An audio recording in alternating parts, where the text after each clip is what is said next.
Good afternoon बंधुरा welcome back to my channel आमी अपर्णा। तो आरो एक नतून भिडियो निये हाजिर हो गेছি তোমাদের সামনে। আর আজকে হচ্ছে বুধবার, তো বুধবার বিকেল থেকে ব্লগটা স্টার্ট করে দিয়েছি। তো একদম ঝাড়ু লাগানো থেকে স্টার্ট করলাম, কারণ বিকেলবেলা তো আমাদের সবার হাউসওয়াইফদের এই ধরনের কাজগুলো থেকেই থাকে। তো দেখো একটুখানি শুয়েছিলাম বাচ্চাকে ঘুম পাড়াতে গিয়ে। আর আমি কি আগের দিনও বলছিলাম যে ঘুমানোটা জরুরি, তো সব কাজের মাঝে নিজের জন্য টাইম করে নেওয়াটাও জরুরি, না হলে কিন্তু শরীরটা নিজের শরীর খারাপ হয়ে যাবে, তখন সবার দিকে ঠিকমতো ধ্যান দিতে পারবো না, সবার খেয়াল রাখতে পারবো না। তো সেই জন্যই আমি একটুখানি শুয়েছিলাম, বাচ্চাদেরকে ঘুম পাড়িয়ে দিয়ে তারপর দেখো ঘুম থেকে উঠে বাসনটা ধুয়ে নিয়েছি, তারপর আমি ঝাড়ুটা লাগিয়ে নিলাম। তো তারপর দেখো আমি মুখ ধুয়ে নিলাম, আর আমার বড় ছেলে বললো আমারও মুখটা ধুয়ে দাও। তো ও একটু ছাদে গিয়েছিল, ছাদ থেকে চলে এসছে। বড় ছেলে ছোটো ছেলে সববারই মুখটা ধুয়ে দিলাম। তো একটু মাথা আঁচড়ে নেব, মাথাটা আঁচড়ে নিয়েছিলাম আগেই ঘুম থেকে উঠে, কারণ ঘুম থেকে উঠে এলোমেলো হয়ে যায়। তো মাথাটা আঁচড়ে নিয়েছিলাম, মাথা আঁচড়ানোর আর দরকার নেই। আর আমি মুখে আমি রোজকেরই এই ক্রিমটা লাগিয়ে থাকি, যখনই মুখ ধুই তো এই ক্রিমটা লাগিয়ে থাকি, ফেয়ার অ্যান্ড লাভলি। তো ওটাই লাগিয়ে নিচ্ছি। তো আমি রেগুলার একটা ক্রিম ইউজ করি, আমি যবে থেকে এই ক্রিম লাগানো স্টার্ট করেছি, তো জাস্ট ফেয়ার অ্যান্ড লাভলি লাগানো স্টার্ট করেছি, আর তখন থেকে এটাই চলছে। আমি অন্য কোনো ক্রিম ইউজ করি না, কারণ আমার একটু ভয় থাকে যে এটা ওটা করলে না স্কিন প্রবলেম হয়ে যাবে, স্কিনে কিছু বেরিয়ে যেতে পারে। তো এই ভয়টা আমার থেকেই থাকে। যদিও আমার কিছু বেরোয় না তেমন, বাট যখন বেরোয় হয়তো পেটে গ্যাস হলেই, তখনই কিন্তু পায়খানা ক্লিয়ার না হলে তখনই আমার মুখে টিম কিছু বেরিয়ে যায়, তারপর আবার ঠিক হয়ে যায়। বাট খুব কম বেরোয়, এগুলো খুব কম হয় আমার সাথে। তো আমি সেই জন্য এটা ওটা ক্রিম কিচ্ছু ইউজ করি না। মাথায় যেমন একটা শ্যাম্পু সবদিন ইউজ করি, সেরকম আমি একটা মুখে একটা ক্রিমে ইউজ করি।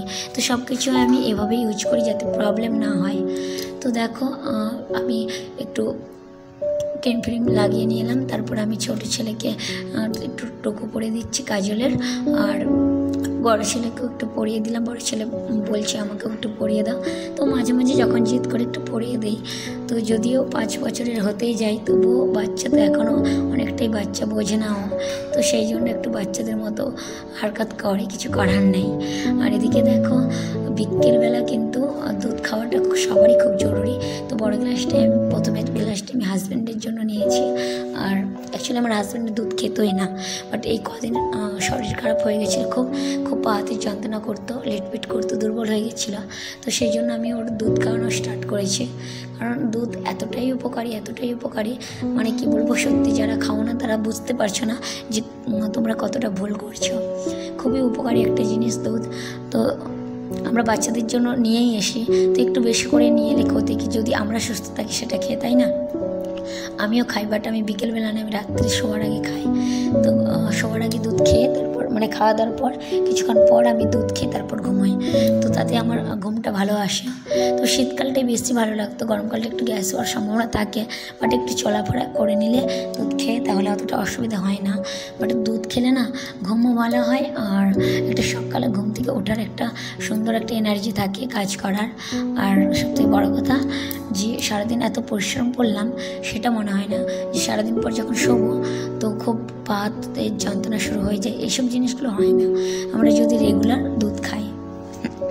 আর জানেন আমার না কদিন ধরে একটু গলাটা ধরেছে, তো এরম আমার সেই দেশ যাওয়ার পর থেকেই হচ্ছে, মাঝের মধ্যে গলা ধরছে, মাঝের মধ্যে ঠিক হচ্ছে, জানি না একটু প্রবলেম হচ্ছে।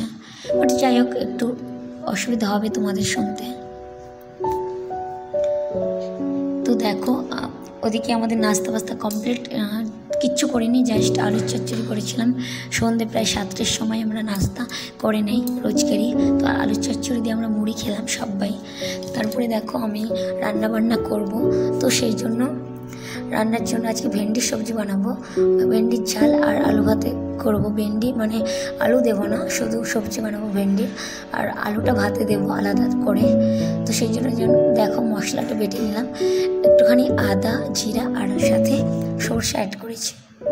তো এভাবে কিন্তু বানালে একটু পেঁয়াজ আর টমেটো দিয়ে খুবই টেস্টি বানে, এটা আমি আগেও শেয়ার করেছি, খুব সুন্দর একটা রেসিপি, ভাত বা রুটির সাথে মানে দুটোর সাথে খুবই ভালো।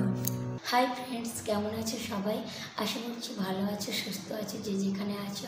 তো অ্যাকচুয়ালি এই কদিন ধরেই শুনছিলাম না, অ্যাকচুয়ালি এটা সত্যি আর হচ্ছে এটা। যারা গ্রামে থাকো তারা তো জানো যে খুব ঝড় বা জল চলে আসছে, বন্যা হয়ে যাচ্ছে এমন অবস্থা। যেহেতু বৃষ্টি হয়নি, বাট এই ঝড়ের কারণেই এত জল, তো চারিপাশে খুবই খারাপ অবস্থা। আর আমরা যেহেতু এখানে ভোপালে থাকি, তো এখানে এইসব কোনো ব্যাপারই না, মানে কোনো কিছুই হয়নি, কোনো কিছুই এইসব ঝড় বৃষ্টি। তো এখানে বৃষ্টি হওয়ার দরকার, এতটাই গরম, বাট এখানে কিচ্ছু হয়নি। অনেক দিন হয়ে গেল, প্রায় এক সপ্তাহ হয়ে গেল। তার আগে 2-3 দিন মাঝে মাঝে বৃষ্টি হচ্ছিলো রাত্রির দিকটা, বাট এখন তো একদম বৃষ্টি হয়নি, প্রচুর গরম পড়েছে। আর কথা বললে তো শুনতে পাবে না তোমরা, তো সেই জন্য পাখা অফ করে বসেছি। আর এখন বাজে প্রায় 12টা বাজতে 15 মিনিট বাকি, তো 11:45 বাজে। তো এখন আমি তোমাদের সাথে কথা বলছি, রাত্রি 11:45 বাজে, ঠিক আছে।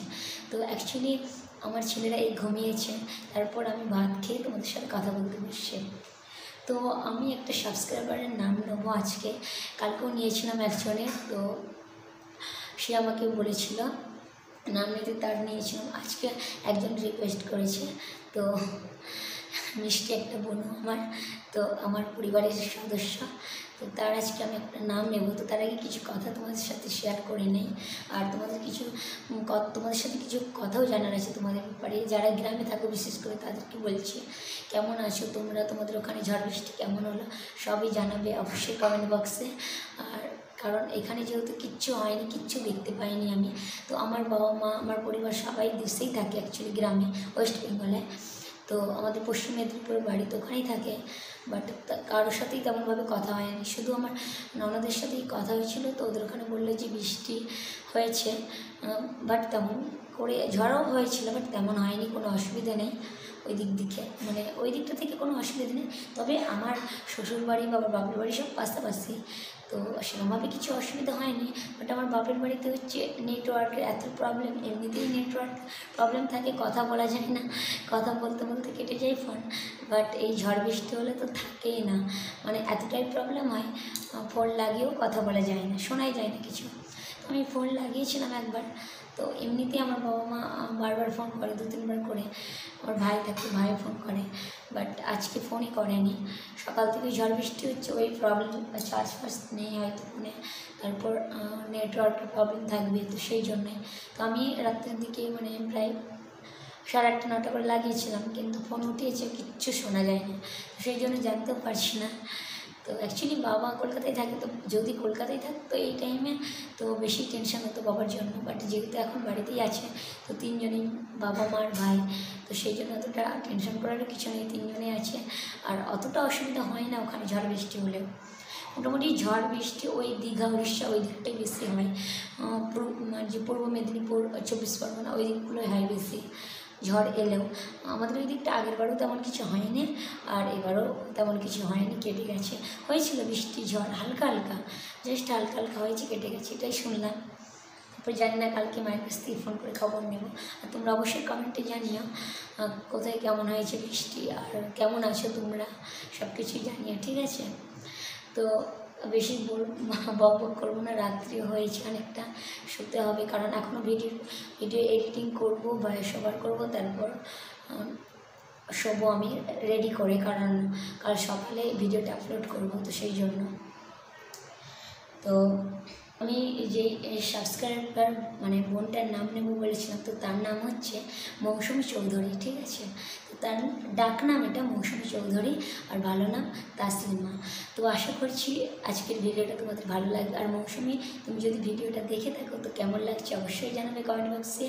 আর কেমন আছো তোমরা সবাই, আর তোমার বাড়ি কোথায়, সব কিছু আমাকে জানাবে, ঠিক আছে। তো আজকের জন্য এই পর্যন্তই, ফিরে আসবো আমাদের একটা ভিডিও নিয়ে। তো ততক্ষণের জন্য সবাই ভালো থেকো, সুস্থ থেকো, তো বাই বাই।